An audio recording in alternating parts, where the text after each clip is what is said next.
Hi guys, welcome back to another video of accounts Adda. मैं भी topper series आगे बढ़ चुके हैं। आज बहुत इंपॉर्टेंट वीडियो लेकर आया हूं।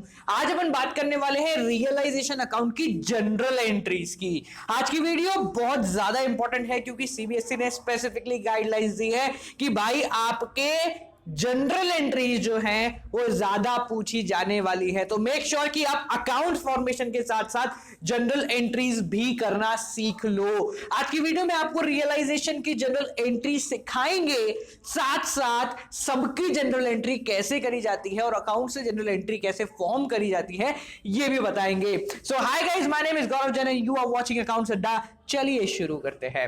तो आज अपन पढ़ने वाले हैं रियलाइजेशन अकाउंट को। तो before proceeding further you should know कि रियलाइजेशन अकाउंट होता क्या है या रियलाइजेशन अकाउंट क्यों बनाया जाता है। सो गाइस, रियलाइजेशन अकाउंट एक ऐसा अकाउंट होता है जो कि फर्म बंद होती है तब बनाया जाता है। पूरी फर्म जब तक फर्म चल रही है पूरे समय के अंदर रियलाइजेशन अकाउंट कभी नहीं बनाया जाता। सिर्फ तब बनाया जाएगा जब फर्म बंद होने वाली होगी, यानी कि एंड होने वाली होगी। तो जब एंड हो रही है तो अब ये बनाया क्यों जा रहा है? ये इसलिए बनाया जाता है कि फर्म जब बंद होती है तो उसको अपने सारे एसेट्स बेचने पड़ते हैं, सारी लायबिलिटीज की पेमेंट करनी पड़ती है और उसके बाद अगर कुछ पैसा बच जाता है जो कि एक्स्ट्रा है तो वो पार्टनर्स ले जाते हैं, या फिर कम पड़ जाता है तो पार्टनर्स लेकर आते हैं। तो इसलिए हमारा रियलाइजेशन अकाउंट बनता है। As stated earlier, realization account एक कमरा है। मान के चलो, देखो क्या है, रियलाइजेशन अकाउंट एक कमरा है। जब तक चीजें आपकी इस कमरे से बाहर हैं तब तक वो चीजें हैं। भले ये बिल्डिंग हो, मशीन हो, एसेट हो, कोई भी हो, लाइबिलिटी हो, क्रेडिटर हो, बिल्स पेबल हो, जब तक ये इस कमरे से बाहर है तब तक वो चीजें हैं। जैसे ही हमने इन सब को इस कमरे के अंदर भेज दिया वैसे ही ये सब क्या बन गया? कबाड़ बन गया। क्या बन गया? कबाड़ बन गया। अब कबाड़ बनने का मतलब क्या है? ये रियलाइजेशन का कमरा है। जब भी पैसे इस कबाड़ को बेचकर पैसे मिलेंगे तो हमें मशीन के पैसे नहीं मिले, हमें कबाड़ के पैसे मिले। बिल्डिंग के पैसे नहीं मिले, कबाड़ के पैसे मिले, मतलब रियलाइजेशन के पैसे मिले हैं। Not of a building, not of a machinery, not of chalk, nothing. Similarly जब हम पेमेंट कर रहे हैं तो भी हम रियलाइजेशन कबाड़ की पेमेंट कर रहे हैं, हम किसी क्रेडिटर की, किसी बिल्स पेबल की पेमेंट नहीं कर रहे हैं। इस चीज को ध्यान रखें। अब बात आती है, सर ये यूज कहां आता है, यानी कि कैसे ये कबाड़ वाला कॉन्सेप्ट जो है ये कैसे इस्तेमाल किया जाएगा। तो चलिए बात कर लेते हैं रियलाइजेशन अकाउंट की जनरल एंट्रीज की। तो समझो, मान लेते हैं यहां पर मैं एक धंधा चला रहे थे। अगर आप बिजनेस की वीडियो देख रहे हो तो फूड वैन का अपना बिजनेस चल रहा था, मस्त बढ़िया टकाटक चल रहा था। पर ऐसी कुछ आ गई कि यहां पर मैं बीच में डिस्ट्रीब्यूट हो गया। हमने कहा कंपनी बंद करनी है। ठीक है, अब कंपनी बंद करनी है, बाय लॉ है, बाय पर्सनल है, कोई भी रीजन है, कंपनी हमें बंद करनी है। अब हमारी ऑर्गेनाइजेशन जब हम बंद करेंगे तो हमें क्या करना पड़ेगा? सारे एसेट बेचने पड़ेंगे, जिससे जिससे उधारी ले रखी है उसको चुकाना पड़ेगा। तो सबसे पहला काम क्या करते हैं? हम बनाते हैं खाता, जिस खाते के अंदर सारे एसेट्स लाते हैं। खाते के अंदर सारे एसेट्स पहले लाए जाते हैं। मेरी बात को समझना।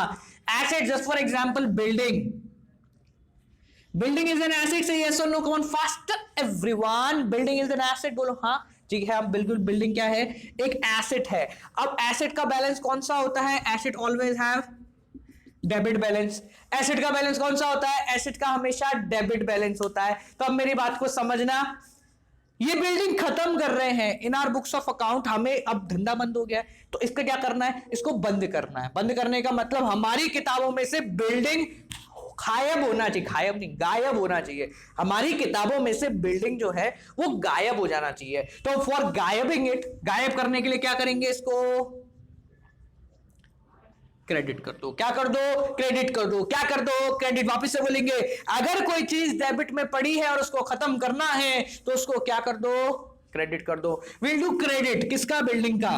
ठीक है, अभी कमरे में भर रहा हूं। क्या कर रहा हूं? कमरे में भर रहा हूं। कौन से कमरे में भर रहा हूं? रियलाइजेशन के कमरे में भर रहा हूं। ठीक है, क्या भर रहा हूं? बिल्डिंग बन रहा हूं। बिल्डिंग क्या है? एसेट। खत्म करने के लिए क्या करना पड़ेगा?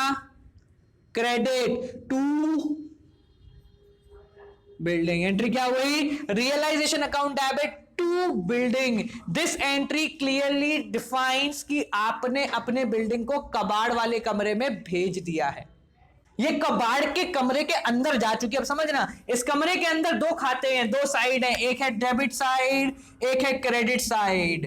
ठीक है, ये है पर्टिकुलर और ये है अमाउंट, और ये है पर्टिकुलर और ये है अमाउंट। तो भाई और बहनों, एक गलती जो आप सभी करते हैं वो ये है कि इसमें डेट डाल देते हैं। भाई तेरी कंपनी बंद होने वाली है, सब कुछ खत्म कर रहा है, तारीखें थोड़े डालेगा कि आज की तारीख को बंद हुई, कल हुई, परसों हुई, तरसों हुई। तो इसमें कोई डेट नहीं डलती है, डायरेक्ट पोस्टिंग होती है। अब how to post it in this, how to post it in this, realization to building will be posted into building. Realization खाते के डेबिट साइड में, ये है रियलाइजेशन खाते के डेबिट साइड में क्या लिखा जाएगा, टू बिल्डिंग लिखा जाएगा। तो इसी तरीके से दुनिया के जितने भी एसेट्स होते हैं उन सारे एसेट्स को जब हम रियलाइजेशन के कमरे में भरते हैं ले जाकर, तो उन सबको क्या करते हैं, क्रेडिट करते हैं। और डेबिट किसको करते हैं, डेबिट करते हैं रियलाइजेशन को। Let's me talk about it once more time. The account would be realization to assets, जितने भी एसेट्स होंगे वो सारे के सारे यहां पोस्ट ऑन किए जाएंगे। Make sure about one asset that is known as debtor. Debtor का ध्यान रखना। Here comes the debtor in balance sheet, debtor minus PBD and this is it, that's on। ठीक है, इस तरीके से आपको बैलेंस शीट में मिलता है डेटर। क्या करना है, इसका कुछ नहीं करना है, आपको ये अमाउंट ले जाना है यहां पर, और PBD is a liability for the firm will be transfer to this amount.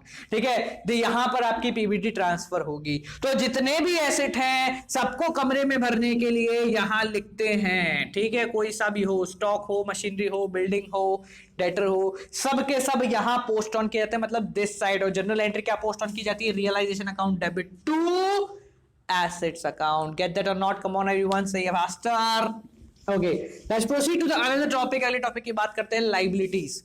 अब लाइबिलिटीज समझना, किसी को पैसा चुकाना है, पैसा तो उसको चुकाना पड़ेगा। ये पैसा चुकेगा आपके एसेट से।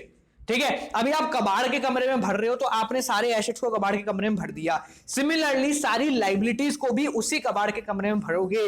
तो late me get you one simple thing, creditors is a liability for the firm. Come on everyone, creditor का कौन सा बैलेंस होता है, ऐसा क्रेडिटर ले लो, बिल्स पेपर ले लो, कोई सा भी ले लो। ठीक है, कौन सा बैलेंस होता है, बैलेंस होने का मतलब जब ये आते हैं तो कहां लिखे जाते हैं, ये आते हैं तो लिखे जाते हैं credit side, because they are the liability to the firm. Credit side, sorry, credit side लिखे जाते हैं। तो जब कंपनी इनको कबाड़ के कमरे में भरेगी, late me get you one more time, जब कंपनी इसको कबाड़ के कमरे में भरेगी तो इसको किस तरफ लिखेगी, come on everyone with me, debit side. किस तरफ लिखेगी, डेबिट साइड। तो जब कंपनी इसको कबाड़ के कमरे में भरेगी तो इसको किस तरफ लिखेगी, debit side. Then what will the entry, creditor debit में कहां ले जा रहे हैं, कौन से कमरे में, कबाड़ के कमरे। व्हाट इज द कबाड़, रियलाइजेशन अकाउंट। ठीक है, तो एंट्री क्या हुई, क्रेडिटर टू रियलाइजेशन। जब रियलाइजेशन के खाते में पोस्ट करने वाले हैं, रियलाइजेशन क्रेडिट कर दिया गया है, किसके द्वारा, क्रेडिटर के द्वारा। तो यहां लिखेंगे बाय क्रेडिटर। ठीक है, ये क्रेडिट में लिखा है रियलाइजेशन, इट मींस रियलाइजेशन को क्रेडिट किया गया है इससे। ये डेबिट में लिखा है रियलाइजेशन को डेबिट किया गया है इससे। यहां पोस्टिंग आ गई, समझ में आ गया, क्लियर हो गया आप सभी को, से यस और no everyone, come on faster. तो इसी तरीके से दुनिया के सारे एसेट्स यहां लिखे जाते हैं, दुनिया की सारी third party liability. Late me get you one more time, third party liability. Third party liability का मतलब जो कि पार्टनर और फर्म से अलग है। ठीक है, जैसे कि अगर पार्टनर का लोन आ जाएगा तो वो second party first party liability में आ जाएगी। ठीक है, क्यों, क्योंकि आपके पार्टनर और फर्म के बीच का है। थर्ड पार्टी लाइबिलिटी पार्टनर को छोड़ के, क्रेडिटर, बिल पेबल पार्टनर का घर वाला पार्टनर, घर वाली पार्टनर का बहन भाई बच्चा, ऊपर नीचे आगे पीछे सबकी जो भी लाइबिलिटीज हैं वो सारी सारी थर्ड पार्टी लाइबिलिटीज में that will be transfer to this particular amount. Everyone get that clear, समझ में आ गया सभी को, रियलाइजेशन डेबिट कब होता है, क्रेडिट कब होता है। अब सबसे इंपॉर्टेंट चीज जो आपको क्वेश्चन करते समय याद रखनी है वो ये है बेटा लोगों, कि आपको पहले पूरे क्वेश्चन को रीड ऑन करना है, पहले ये पूरा काम समाप्त होगा। यानी आप पेमेंट करने से पहले सबको ट्रांसफर यहां पर कर दोगे। इधर आपसे जनरल एंट्री पूछे तो जनरल एंट्री, इधर आपसे ये पूछा है तो ये, दोनों में से आपको जो भी पूछा जाए उसका आपको करना है। कुछ लोगों का मेरे पास सवाल आता है वो ये है कि sir can we write it like this,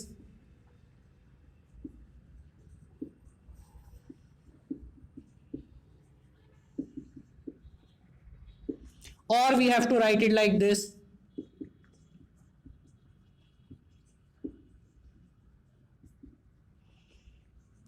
ये सही है, ये सही है। तो भाई और बहनों दोनों के दोनों सही हैं। You can write whatsoever you want, ये लिखना चाहते हो, ये लिखना चाहते हो, टोटली अप टू यू, आप लिख सकते हैं, क्योंकि अकाउंट्स है, दोनों के दोनों चीजें सही हैं। रियलाइजेशन टू करके आप सारे एसेट्स का नाम लिख दो, या फिर अलग अलग इंडिविजुअल एंट्रीज क्रिएट करो, both are correct, you don't have to worry about it, just make sure कि आप नरेशन में इस चीज का सही से पोस्ट ऑन करेंगे। ठीक है, आगे अपन बात कर लेते हैं इसकी पेमेंट की। अब देखो सीधी सी बात है, ये बड़ा कबाड़ का कमरा है। क्या है ये? कबाड़ का कमरा है जिसका नाम है रियलाइजेशन। इस तरफ इसके एसेट्स पड़े हुए हैं, इस तरफ इसकी लाइबिलिटी पड़ी हुई है। ठीक है, एक कोने में एसेट है, एक कोने में लाइबिलिटी है। Now let me get you one simple thing, assets की पेमेंट करनी है, पेमेंट करनी है, एसेट्स बेचेंगे तो पैसा आएगा, एसेट्स बेचेंगे तो पैसा आएगा। तो जब पैसा कंपनी के पास आएगा, रियल अकाउंट का रूल, सादा सा rule, what is the rule of real account traditional method? Cash in तो डेबिट, कैश आउट तो क्रेडिट। सिंपल सा रूल था, ये बचपन में पढ़ा था अपन ने। तो सिंपल सा रूल, एसेट्स बेचने से पैसा आता है, तो जब पैसा आएगा तो कैश को करना है डेबिट, तो आपकी एंट्री बनेगी कैश अकाउंट डेबिट। मान लो मशीन बेचने से पैसा आया है, क्या करोगे? कैश अकाउंट डेबिट टू, नहीं मशीनरी अकाउंट नहीं, नहीं नहीं नहीं नहीं नहीं, मशीनरी अकाउंट नहीं, गलत बोला तूने। क्या? कैश टू मशीनरी नहीं होगी, क्योंकि मैंने अभी समझाया है कि ये कबाड़ का कमरा है, जो भी बिकेगा कबाड़ बिकेगा। यानी cash to realization. It doesn't matter कि आपने मशीन बेचा, स्टॉक बेचा, प्लांट बेचा, कुछ भी बेचा हो। Late me get you one simple thing, कि अगर आपने मुझसे पूछा कि सर इसको देखकर हम कैसे पता लगाएंगे कि ये मशीन की पेमेंट करी है, तो इसका बड़ा आसान तरीका है। जनरल एंट्री कर रहे हो तो just write it down there, being machinery sold. ठीक है, यहां से पता लगेगा। दूसरी चीज, सर अगर अकाउंट बना रहे हैं तो किस तरीके से करेंगे? Let me get you one simple thing, इसकी पोस्टिंग यहां होगी, by cash and in bracket you have to write this, in bracket you have to write this machinery, that's so simple. Cash account that's posted like machinery, that's it, simple. समझ में आ गया? बड़ा आसान तरीका है, कुछ करने की जरूरत है कि आपको देखो cash account debit to realization, it will comes everything, जो भी आपको चाहिए वो सारी चीजें यहाँ आ जाती हैं। सेम पोस्टिंग कंपाउंड एंट्री करोगे या इंडिविजुअल एंट्री करोगे, टोटली अप टू यू। जितने एसेट्स हैं सबकी आप चाहो तो कंपाउंड कर सकते हो, सबकी चाहो तो इंडिविजुअल कर सकते हो। You can write it down like this also, cash account लिखा, यहाँ लिखा बिल्डिंग, यहाँ लिखा मशीनरी, यहाँ लिखा जो भी सारे एसेट्स हैं सबकी पेमेंट अपन ने यहाँ पर करके टोटल अमाउंट बाहर लिख दिया, totally up to you. But important चीज जो आपको ध्यान रखनी है वो ये है कि यहां से जो मेजॉरिटी ऑफ स्टूडेंट्स गलती करते हैं, come on right it down in the comment section कि आप भी ये गलती करते हैं या नहीं करते हैं, वो ये है कि आप सभी पहले रियलाइजेशन अकाउंट बनाते हैं, फिर पार्टनर्स कैपिटल बनाते हैं, फिर बैलेंस शीट बनाते हैं, और फिर कैश बैलेंस शीट तो क्या कैश अकाउंट बनाते हैं। ये सही है क्या? ये बिल्कुल गलत है। As I stated earlier, you have to write down, you have to make all the account simultaneously. आपको रियलाइजेशन, पार्टनर्स कैपिटल और बैंक अकाउंट तीनों एक साथ बनाने हैं, तभी आपका सवाल सही होगा। कैसे? जैसे यहां लिखा बाय कैश, तो कैश का जो आप खाता बनाएंगे उसमें लिखेंगे टू रियलाइजेशन। इससे क्या है, डबल एंट्री सिस्टम हम फॉलो कर रहे हैं, तो दोनों चीजें एक साथ रेक्टिफाई होती चलेंगी। आपको एक एंट्री को दो बार पोस्ट नहीं करना पड़ेगा, आपका दिमाग जनरल एंट्री करता रहेगा और अकाउंट के अंदर पोस्टिंग होती चलेगी। यही तो कर रहे हैं अपन, cash to realization is the posting. ठीक है, कैश टू रियलाइजेशन आपकी जनरल एंट्री है, रियलाइजेशन में बाय कैश और कैश में to realization, that's simple, directly posting करेंगे साथ साथ में। ठीक है, आगे बढ़ते हैं।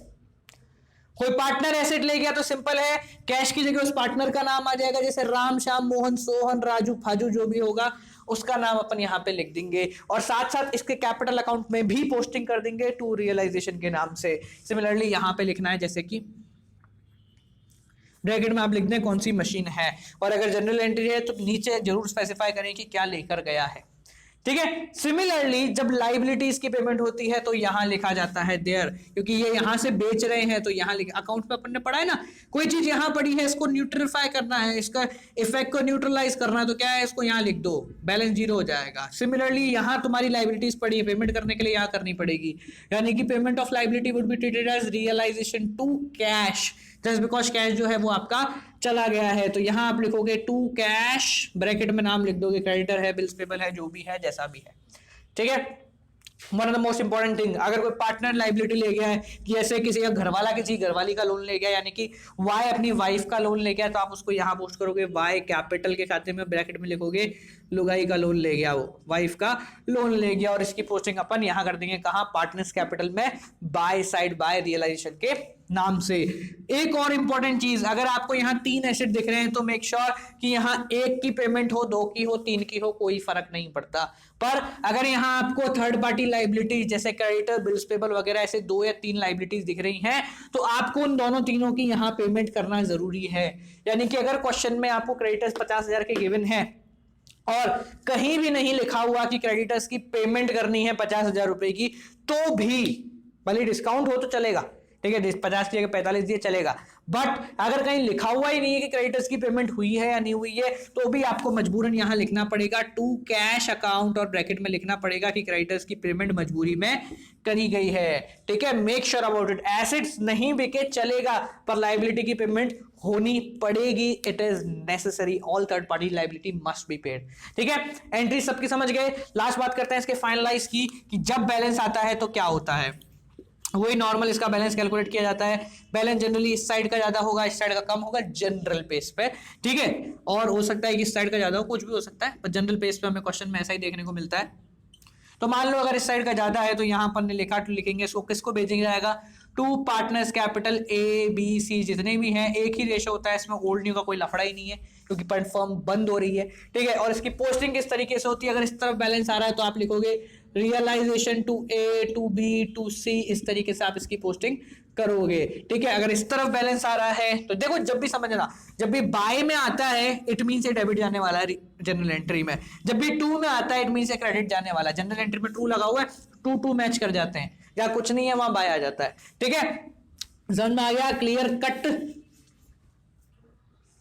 ओके कूल, दैट्स इट, ठीक है। तो यहां पे अगर आएगा तो आपका हो जाएगा A B C to realization, ठीक है। हमेशा हर बार एक बात हम बार बार करते हैं, वो ये है कि आप सभी को कोई सा भी क्वेश्चन करो, रिटायरमेंट, एडमिशन, डेथ, फेथ, जो भी कर लो, हमेशा हर कागज पे एक चीज लिखना मत भूलना, क्या, सारे क्वेश्चन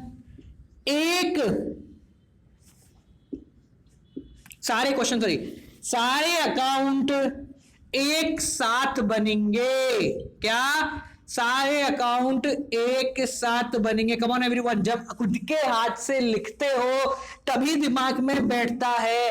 ये जो यहां बता रहा हूं ना, वो हर चीज लिखनी पड़ती है, क्योंकि तुम्हें टॉपर बनना है और मुझे टॉपर बनवाना है, तो तुम्हें यहां पर हर चीज मेरे साथ लिखनी पड़ेगी। अगर आप यहां तक आए हो तो बहुत बहुत बधाई हो, हम पेज पकड़ेंगे और तोड़ डालेंगे, पता है, तोड़ डालेंगे। तुम्हें ये पता है ये बड़ी बात कि क्यों 12वीं में 10 लाख बच्चे आते हैं और टॉप कुछ 100 करते हैं, क्योंकि वो 10 लाख शुरू तो करते हैं पर एंड नहीं करते। अगर तू एंड तक है तो सोच लियो बहुत आगे बढ़ गया है। वीडियो के एंड तक आएंगे, कल संडे है, कल मिलेंगे आपसे अगले टॉपिक को लेकर। Only at economics on tips नया टॉपिक लेकर आ रहे हैं, कौन सा, नेशनल इनकम। आपसे कल फिर मिलेंगे guys, till then keep on watching, don't forget to like this video, comment down your problems, Instagram पे फॉलो कर लो, क्वेश्चन ज्यादा रहेंगे, पेज पकड़ लो, क्योंकि अब टॉपर बनने की सवारी हो गई है हमारी। So guys till then